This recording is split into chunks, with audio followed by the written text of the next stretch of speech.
frequently hear farmers talk about preserving the farm for the next generation, but that can be easier said than done. Hi, I'm Steve Ammerman, Director of Communications for New York Farm Bureau, and welcome to our podcast, News Bytes. Passing the farm down to children, nieces, or nephews is a sense of pride for many farmers. It's continuing the family legacy on the land that may have been in the family for many generations. Farming is a livelihood that's honorable. It represents hard work and is something that literally nourishes local communities and feeds others all around the world. But farmland transition can also be a complicated process. There are financial and emotional decisions that have to be made, and sometimes people don't think about the needed steps until it's too late. Well, today we hope to change that. We're speaking with Henry Mondschein, an investment advisor representative of GWN Securities, Inc., who works with Nationwide Insurance's Land is Your Legacy program. Nationwide is the insurance partner for New York Farm Bureau, and Land is Your Legacy aims to help farm families through the transition process. We begin our conversation with learning more about the program's mission. The program is sponsored by Nationwide Insurance. Nationwide Insurance started off basically as a insurance company for farmers out in Ohio about 100 years ago. And so Nationwide has been and is the largest insurer of agribusiness in the United States. What they started to notice is that there was a trend happening where farms were kind of ending. They weren't being transitioned to the next generation. They were being sold, and developments were starting to pop up, whether that be streets and housing or commercial buildings or whatever. But Nationwide is starting to lose the business a little bit. But even more importantly, we're losing these farms that are very, very important to what goes on in the states and the society and in the economy. And so about 11 years ago, Nationwide decided to put together a program called Land is Your Legacy. And what it's designed to do is to help the farmers transition their farm to the next generation. And so it's a program where Nationwide picks up the cost, and they help put together a plan with the advisor, myself, that we present to a farmer and their family. And we kind of walk them through how to get to an estate planning attorney. We'll help talk to the estate planning attorney. We'll get them all the way through to signing all their documents. And so the program itself has helped over thousands of farmers over the last 11 years or so around the country. It has 5 key elements to it. We look at the succession planning of the farm and the land. We look at the business planning to make sure the business is set up properly for the next generation. We'll look at what they call risk management to make sure there's nothing that would get in the way of this transition of the farm. We look at the financial independence of the generation that's selling the farm to make sure that they won't be taking income from the farm that takes it away from the kids. And then ultimately estate planning to make sure that from a taxation standpoint that we're doing the right thing. Talk a little bit about your role specifically. You are and work with farms as a financial planner, if you will. Mm-hmm. How did you get it started in all of this, and kind of explain it is what you specifically do? Okay, that's a great question. So I grew up on a farm, a poultry farm in Eastern Connecticut. And what was interesting was it was many years ago, we'll leave it at that, and it was semi-automated, not like it is today. So I guess you would say that the chickens would be called free range in today's world, okay?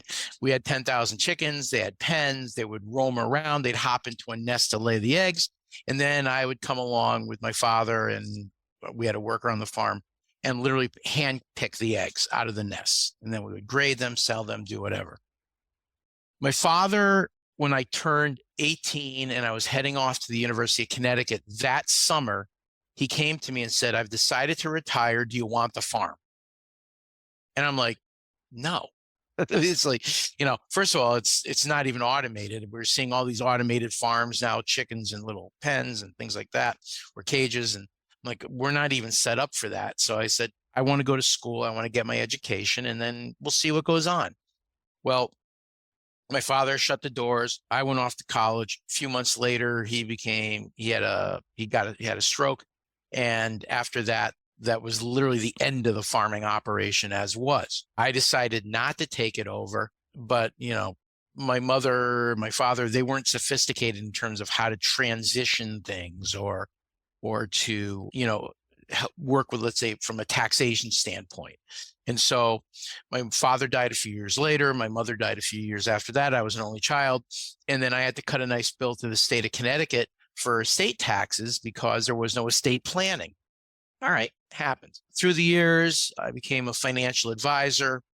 And then one day, somebody I knew from Nationwide Insurance who was doing Land is Your Legacy said, I really don't have the time for it. How would you like to take over that program? And that was about 4 years ago. So now I cover the state of New York, the state of Vermont, the state of Connecticut, and as much of Pennsylvania that I want. So, and I do that for Nationwide Insurance. So I am a financial advisor of my own company, Connect Financial Group. But what I do with the farmers is, as part of the program, is first I have a conversation about what Land is Your Legacy is and what are the expectations both ways. So what should the farmer expect from us and what we're going to need from that farmer and their family. Once we've got a clear understanding of kind of how this will work and everybody's on board, then I like to meet with the family if possible. And sometimes I have to meet with the parents first and then the kids separate. But most of the time I can just do that all together. Once I meet with everybody, I just take notes. I just want to know their feelings, their thoughts. Can I pick up on anything that might be an issue down the road? And then we ask the farmers to provide some tax returns and balance sheets and things of that nature. And I submit that all to Nationwide. And then what Nationwide will do is they've got a team of financial planners that work on the case with me. And they will basically, first of all, come up with a family chart because they want to make sure that they have the players in the right spots. And then after that, they'll come up with a plan that's customized to that family and their situations. And so I will note what are the important hot buttons to the family. Then we will address those in the plan, plus some other things that we see that might be of concern moving forward. And then I present that as a plan to the family. And then if the family needs certain things to help the plan along, like, for example, talking to an estate planning attorney, I will help them do that, communicate the plan, and then we will review the documents before the client signs it to make sure that everything seems appropriate. And if there's anything that we need to do from a risk standpoint, whether it's insurance, life insurance, long-term care, whatever, I'll address that with the family as the time goes on. With your background, you can really relate to many of these farms and the issues that they're facing. You just mentioned hot button issues. Are there common hot button issues or issues in general that farms and farmers look to address when you're sitting down with them in those initial meetings? Absolutely. There's a couple of hot buttons. One is the estate planning piece is like a foreign language to most farmers because that's not their specialty. And so I'm not a lawyer, but what I can do is I can put it into layman's terms that the farmer will understand and why we're trying to accomplish what we're trying to accomplish. So that's the first thing, is that just trying to get them to understand you're not alone. Don't feel overwhelmed. We're going to walk through this. These aren't quick. Okay. If somebody's growing crops, we have seasons that we have to deal with. And so usually I leave them alone during their season, and then we get a lot of things done after the season. But sometimes it's going to take 2 seasons to get this accomplished and work through. So that's one. The other piece is a lot of times what I'll see is that the farmer had, let's say, 4 kids. 2 want to work on the farm. 1 is definitely off the farm, has their own career somewhere else. And then there's either 1 child that could be part of the farm, is not, maybe he's kind of taken a path that isn't what the parents really like. And so they're concerned about that. And additionally, what they're concerned about is they're worried about divorce amongst the kids and losing part of the farm in the divorce. So that's a common theme that we will run across, where they're just like, hey, look, is there a way of protecting the farm in case something happens in their marriage? Yeah, I can understand how that could be very complicated for the farm family. I mean, many issues like that. It seems, though, too, that emotional issues can be just as much a play here as financial ones. Can you talk a little bit about that? Yeah, absolutely. So the emotional piece, well, let's say this.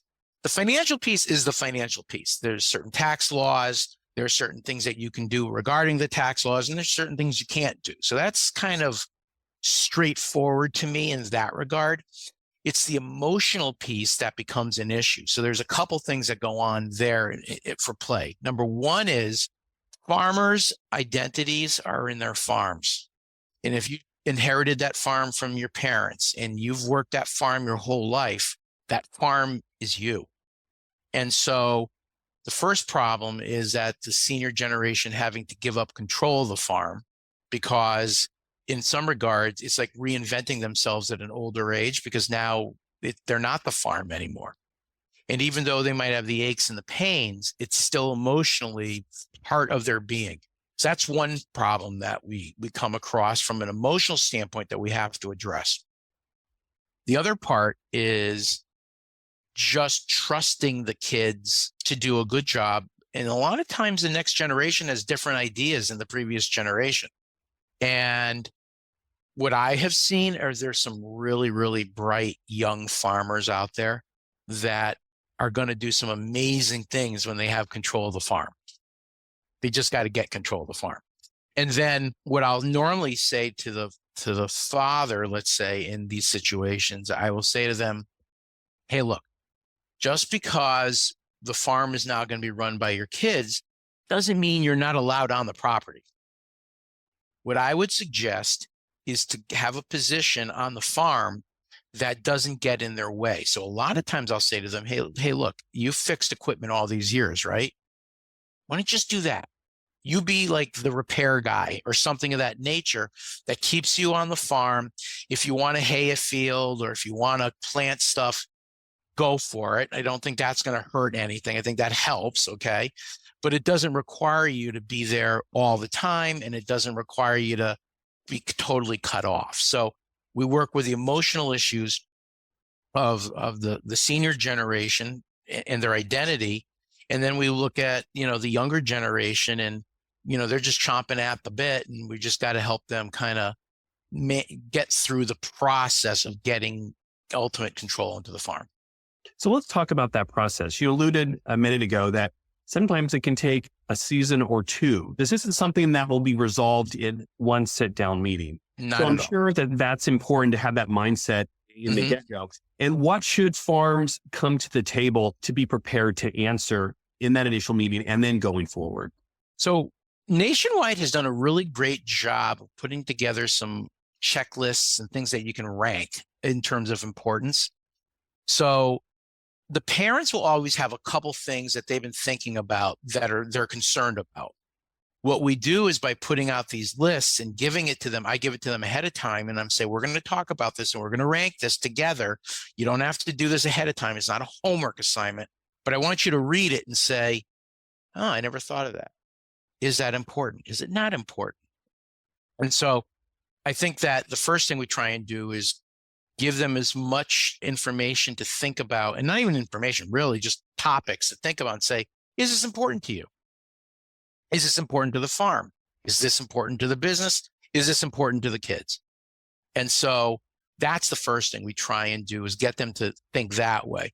Once they look at it, I just discuss it. So they might say to me, if I pass away, will my wife be okay financially? Yeah, we got to think about that stuff. That's the financial independence piece. If you both had Social Security, one's going to go away when the first one passes away. If there was a pension from somewhere else, when you didn't ask for the pension to be continued to your spouse, then that goes away. So there's sources of income that can go away. We just want to make sure that we're thinking about everything as we do this transition. I think that if somebody's worked on a farm all those years and it's usually their retirement. Now, if you're going to be giving it to the kids or selling it to them at a discounted price or whatever you're going to do, that impacts what happens to you down the road. So we just have to weigh all those pieces together to come up with something that makes sense.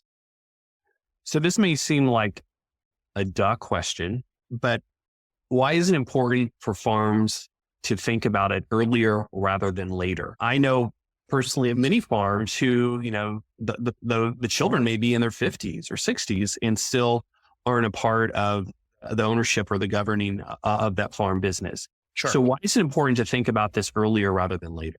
All right. So there's a couple of reasons. One is if most kids, God bless them, if they're 50s and 60s still on the farm and don't have control and ownership, because most kids would have been gone a long time earlier.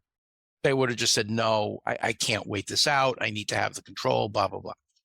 So that's number one. But number two is it isn't just about growing old, having to deal with it in your later years. What happens if there's an accident on the farm? We know being in farming, accidents occur and sometimes they're fatal. And so you don't want to be caught in a situation where something bad happens and we have done no planning and now the whole farm's at risk, Additionally, forget the stuff about probates and all the other things. It just literally like who's going to handle what, how. And a lot of times, I hate to say it, when it comes down to money, you can fight about it. And so that family harmony piece is very, very important.